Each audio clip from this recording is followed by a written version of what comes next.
You send a message. Nothing dramatic, just a normal human sentence wearing the tiny pajamas of modern technology. Maybe it says, "Hey, are we still meeting later?" Maybe it says, "Got home safe." Maybe it says something emotionally illegal like, "No worries if not." And then the little status changes. Delivered, read. And then nothing happens. No reply, no reaction. No tiny digital thumbs up tossed at you like a ration biscuit. Just silence. Within minutes, your brain begins hosting a legal inquiry. Did I say something wrong? Are they angry? Did they die? Did I die socially? Should I send another message? Or would that make me look like a raccoon trapped in a phone case? This is the strange thing. Being ignored can hurt far more than the situation seems to deserve. A lack of response can feel like an event. Silence can feel aggressive. Exclusion can feel almost physical. And the first answer is not that you are needy, weak, or uniquely dramatic. The first answer is that the human brain treats belonging as a survival issue. Because for most of human history, it was. A modern, unread message is not a saber-toothed cat. It is worse in one very specific way. The cat was at least honest about wanting to ruin your afternoon. Ignoring is confusing because it is absence pretending to be information. There is no insult to respond to, no argument to solve, no clear danger to run from, just a social blank space, and the human mind hates blank spaces. It fills them, usually with disaster. We are social mammals with large brains, slow-growing children, and bodies that are not especially impressive in a fight. Humans survived less by being individually powerful and more by being tolerated by other humans who knew where the water was, who could share food, warn about danger, help raise children, and remember which berries were a decorative way to meet your ancestors. In a small group, being disliked was unpleasant. Being excluded could be dangerous. If the people around you stopped noticing you, feeding you, trusting you, or protecting you, that was not just a vibe problem. That was a logistics problem, a body problem, a tomorrow problem. So the brain became very interested in social temperature. Are we included? Are we valued? Are we annoying everyone? Are we still part of the circle? Or are we being quietly moved toward the edge where the wolves and awkward conversations live? This is why being ignored can feel so loud. Your nervous system is not only reacting to this one moment, it is running an old program that asks a much older question. Am I safe with these people? One of the oddest features of social pain is that it borrows some of the same language as physical pain. People say rejection stings.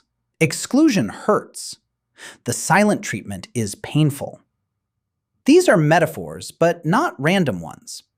Research in psychology and neuroscience has found that social rejection can activate brain systems involved in distress and pain. Not because a rude group chat is exactly the same as a broken ankle, but because the body uses pain to get your attention. Pain says, "Stop touching the fire." Social pain says, "Stop drifting from the group." This makes a cruel kind of sense. Physical pain protects your body from damage. Social pain protects your place among other people. For a creature that survives through cooperation, reputation, and shared attention, losing social connection is not a minor inconvenience. It is a threat alarm wearing a cardigan. The problem is that the alarm was built for small groups where silence was meaningful. If a dozen people around a fire suddenly stopped speaking to you, that was worth noticing. In the modern world, silence has multiplied into thousands of tiny forms. Someone does not reply. Someone replies with a period. Someone watches your story but does not answer your message.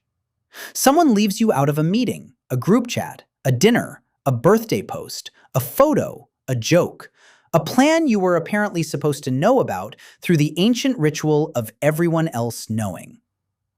Now the brain has to interpret all of this while sitting in a room with central heating, a reusable water bottle, and no actual exile occurring. The body remains unconvinced. Because being ignored is not just about affection. It is also about status. Attention is a kind of social currency. Who gets listened to? Who gets interrupted? Who gets invited? Who gets answered quickly? Who is allowed to be boring and still keep the room? These little patterns tell us where we stand. Humans are extremely sensitive to rank, though we often pretend we are not, because saying, "I am concerned about my rank in the tribe," is not a popular brunch topic. But status does not only mean power or dominance.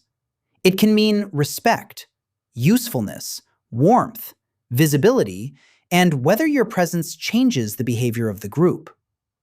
To be ignored is to receive a very unpleasant possibility. Maybe I do not matter here. If you enjoy watching ancient survival software misfire inside modern group chats, subscribing is a very civilized way to encourage it. This is why the silent treatment can be so effective and so damaging. A direct argument at least recognizes that you exist. Someone is angry, but they are engaged.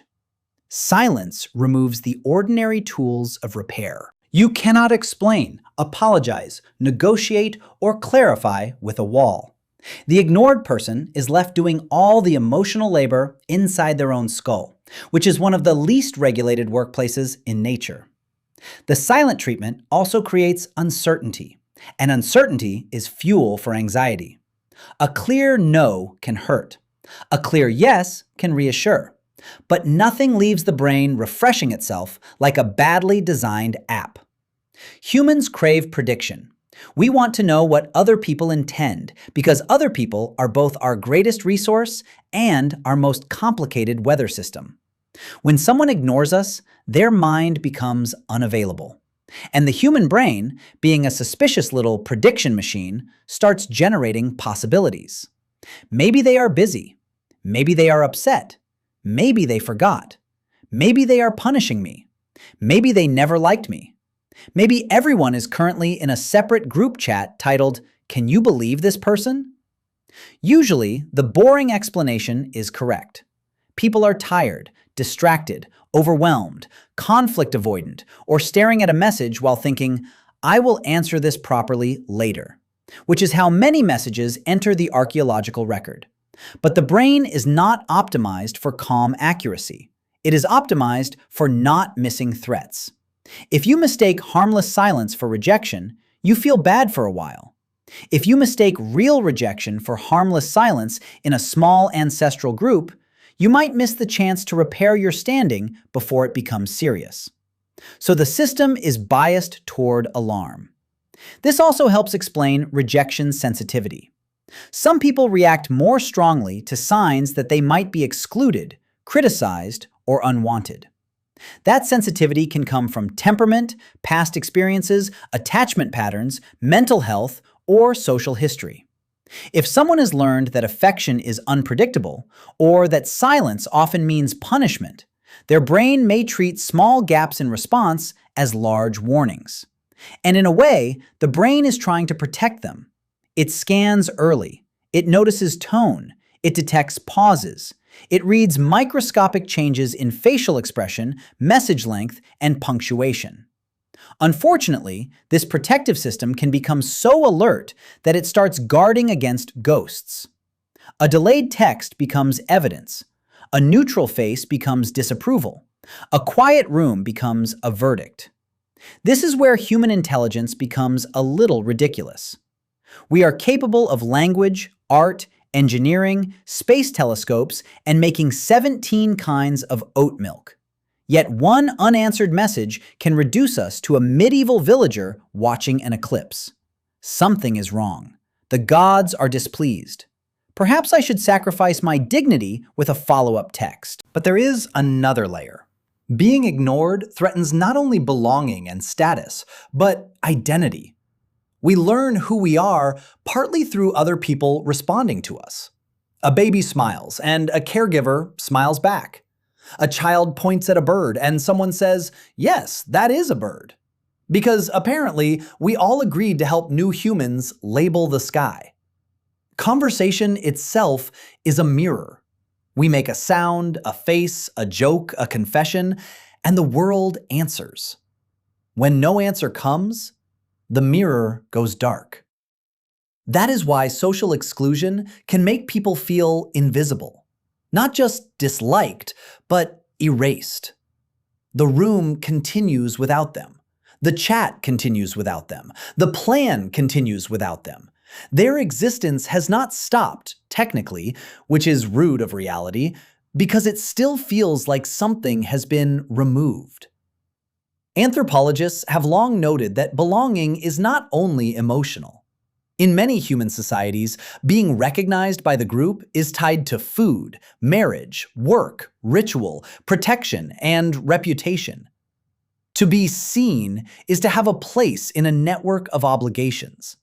To be ignored is to have that place questioned. Modern life is full of weakened, partial versions of this. The office meeting where your idea is ignored until someone louder repeats it. The friend group that slowly stops including you. The social media post that receives no response, leaving you to contemplate whether everyone is busy or you have achieved digital death. None of these are the same as being abandoned in the wilderness. But your brain did not evolve in a world where attention could be measured by glowing rectangles held by people eating cereal at midnight. It evolved in a world where social signals mattered intensely and quickly. This does not mean every feeling of being ignored is accurate. The brain can be protective and wrong at the same time. A smoke alarm is useful even if it occasionally screams because toast happened. It also does not mean you should chase every silence. Sometimes people ignore because they are overwhelmed. Sometimes they avoid conflict. Sometimes they are careless. Sometimes they are exercising a boundary. Sometimes they are, in fact, being unkind. The hard part is that from the inside, all of these can initially feel similar. So, one of the most useful modern skills is learning to pause between the alarm and the story. The alarm says, "This hurts." That part may be real. The story says, "Therefore I am unwanted forever and should move to a cave with reliable Wi-Fi." That part may need editing. A calmer response might ask, "What else could explain this? Is there a pattern or only one moment? Do I need clarification, reassurance, distance, or just lunch?" Because many social catastrophes become less convincing after carbohydrates. At the same time, we should not dismiss the pain of being ignored. It is fashionable to tell people not to care what others think, which sounds brave until you remember that human beings are built almost entirely out of caring what others think. Not every opinion matters, but connection matters. Respect matters. Being acknowledged matters. To ignore someone is to use one of the oldest human levers. It says, "You are outside my attention." And because attention has always been tied to safety, rank, affection, and reality itself, the message can land with surprising force. That is the odd human truth hiding inside the unread message. You are not upset because a rectangle failed to produce words. You are upset because some ancient part of you is standing at the edge of the firelight, listening for your name. Most of the time, nobody has exiled you. Nobody has voted you out of the mammal committee. Someone is just busy, avoidant, distracted, or bad at texting in a way that should perhaps require a license. But the feeling is not random. It is the echo of a social animal that survived by being noticed. So the next time silence feels enormous, you can remember what is really happening. A very old brain is trying to protect a very modern person from being left behind. It may be overreacting. It may be catastrophizing. It may be composing a follow-up message that should absolutely remain in drafts. But underneath all that noise, it is asking one of the most human questions there is. Do I still belong here?